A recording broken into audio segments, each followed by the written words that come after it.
With the recent trailer for Season 3 of Star Trek Discovery being unveiled at New York Comic Con, a segment of the exciting new teaser seems to suggest that the United Federation of Planets might have fallen into a state of disarray. Today we're going to explore what this means for Discovery and the future. I watch this office every day, believing that my hope was not in vain. And that hope is you, Commander Brown. Hey everyone, my name is Captain Jack and welcome to Trek Central. Today we'll be talking about the trailer for Season 3 of Star Trek Discovery, but specifically talking about the current state of the United Federation of Planets. Warp Speed. Now in the latest teaser trailer for Season 3, which we did receive at New York Comic Con 2019, we see a galaxy in which the Federation has declined. Our lead character, Commander Burnham, is shown an office which has the United Federation of Planets flag, a flag which only has 6 stars on it, presumably showing that the Federation has fallen to only 6 member states. So what's happened to one of the greatest powers in the Alpha and Beta quadrants, and what does this mean for the galaxy at large? Well, the situation we see in the trailer is not actually that dissimilar to an undeveloped Star Trek spin-off idea from 2005. The quote, "Utopia as a goal is like fire in a nuclear engine. Utopia is a practice in stagnation, it's a dry rot, eventually it's death," which is precisely where we find the United Federation of Planets a few centuries after the Age of Discovery. This was the premise of an undeveloped spin-off show that was meant to show the downfall and eventual rebirth of the United Federation of Planets in the year 3000. The undeveloped show, titled Star Trek Federation, it would show many member worlds of the Federation leaving due to its human-centric nature. A new enemy would arise called the Scourge, which Starfleet wouldn't believe exists despite the destruction of a Starfleet ship and at least 2 colonies. This corruption and complacency from Starfleet and the Federation causes even Beta Z, Vulcan and Bajor to leave the Federation, only leaving a few 20 systems under the jurisdiction of the UFP. Not only has the state of the galaxy changed, but species and their societies have also changed. The Ferengi have become a major player in the galaxy, doing their usual Ferengi things of making money, doing whatever possible, and their latest scheme has been selling the Bajoran religion and turning Bajor into a major place of pilgrimage. Now the Vulcans, who are one of the founding members of the United Federation of Planets, have done what seemed to have been the impossible and have reunified with their Romulan cousins, which is very interesting. We did see parts of an attempt at unification in the Next Generation, but obviously this never went to plan and took up until the year 3000 or at least some time between it to sort the entire idea out. Does make sense though, Romulans and Vulcans? Ooh, that's a tough one. Now what's particularly interesting, I find at least, is that both Cardassians and Klingon societies have changed into a more religious and mystical society, and have moved away from their previous warlike natures. The Klingon Empire, however, has started expanding. I mean, who could have seen that coming? Klingons always want to expand. A new starship, the USS Enterprise, is commissioned to return to a new age of discovery, with the underlying motive of finding the Scourge which started this adventure in the first place. This concept is very interesting. What intrigues me more is the similarities it shares with the teaser for Star Trek Discovery Season 3. Obviously, we'll have to wait until we see more from the upcoming season to really make a proper comparison, but it's still very interesting to see them using aspects of this idea, or what appears to be aspects of this idea. The concept of Star Trek Federation was never used, sadly, as it would have been cool to see it.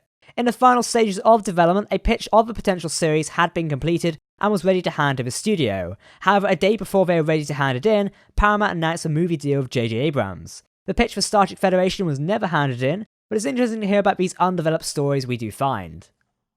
Looking at the similarities, the first thing in common is the timeline. Star Trek Federation was meant to be set in the year 3000 at the turn of the 31st century. Now after the second season of Star Trek Discovery, the USS Discovery has jumped 930 years into the future, near the 32nd century. These are roughly in the same ballpark, and the fact that they are this far in the future is very interesting for the plot. We also have a similar state of the Federation being shown in the Discovery trailer. Star Trek Federation would have been about the decaying Federation, whereas it seems like in Discovery, the Federation's already decayed, with the new character of Booker calling the Starfleet Delta a ghost. Taking a quick look back at what Booker means by calling the Starfleet Delta a ghost, the way he says it would suggest that Starfleet, and by extension the Federation, have been absent from galactic affairs for quite some time, to the point where locals of this time refer to them as ghosts. Essentially, they're a shadow of the past. You believe in ghosts? What does that mean? That badge on your shirt. If we wind back to the Next Generation time of Starfleet and the Federation, everyone knew Starfleet's logo, and it was a universally recognised symbol.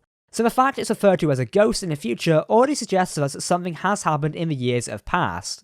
It'll be interesting to see if other ideas from this spin-off show are used, especially concerning the particular species and cultures we saw and heard about. Now, we didn't see any Klingons in this trailer, but we did see a lot of Andorians, being part of some sort of antagonistic group. It'd be interesting to see the Klingons having transformed into this religious and mythological society. It'd be a shock to the crew of the Discovery having come from a time of war with the Klingons. Now, the Klingons have been very spiritual and religious before, but typically the warlike nature came first with the blood and conquest of their enemies. So seeing a switch between this will not only be a shock to the Discovery crew, but also to us as viewers. Speaking about Andorians for a second, the species was also one of the founding members of the Federation as well, so now they're also running around shooting things may suggest that they have withdrawn from the Federation. We do not know why the Federation has declined in Star Trek Discovery, as we only have a teaser trailer as of right now, therefore a lot of speculation. But I don't see it being far from what was described in Star Trek Federation, corruption and complacency having caused this decline. I do not think they'll use the Scourge idea outlined in Star Trek Federation to be the catalyst of this downfall, but I can see it being corruption and complacency. The people lost faith in the Federation, and with it they lost the hope in the future. Instead of a new USS Enterprise entering into the age of Discovery, we have Discovery coming into the future and bringing hope. The theme of Season 3 has been described as hope, so my thinking and many others is that the USS Discovery and a heroic crew will be going around inspiring and delivering hope to the people in this bleak and dystopian future. While Starfleet and the Federation may be a ghost of the past, the Discovery is a shining symbol of that past, and the fact Starfleet and the Federation are not forgotten, but still exist in some limited capacity. It's still very interesting that the man in this trailer has kept the Federation flag hidden or squirreled away in his office. Perhaps he's forbidden to display it out in the open, or perhaps it's preserved as a relic of the past. Either way, Season 3 of Discovery has me intrigued and asking a lot of questions so far. I can only wait and see what the next trailer gives us. Where will you go? Wherever the answers are. One last mention, the idea of a darker future for the Federation has not been limited to one unproduced series, but also another as well. Star Trek Final Frontier, not to be confused with the movie, was an undeveloped animated web series that was planned for 2006 following the cancellation of Star Trek Enterprise. The concept follows the same fate as Star Trek Federation in that following the release of Star Trek, the movie in 2009, CBS chose not to pursue this series. Though the episode scripts, which include a darker future where the Federation has been deteriorated from war with the Romulans, can be found online if you search around. That wraps up our video on the status of the Federation in Season 3 of Star Trek Discovery. With a concept like the Star Trek Federation drawing similarities, it'll be interesting to see how the series turns out in the long run. As always, we here at Trek Central are really interested in your opinions and thoughts on this topic, so make sure to let us know via the comment section on this video. If you want to keep up to date with the latest Star Trek news, lore and more, then make sure to subscribe to Trek Central here on YouTube. You can also visit our website, social media accounts, or even join our Discord server. All links are available via the description. For now, I've been Captain Jack, thank you for watching, and as always, live long and prosper.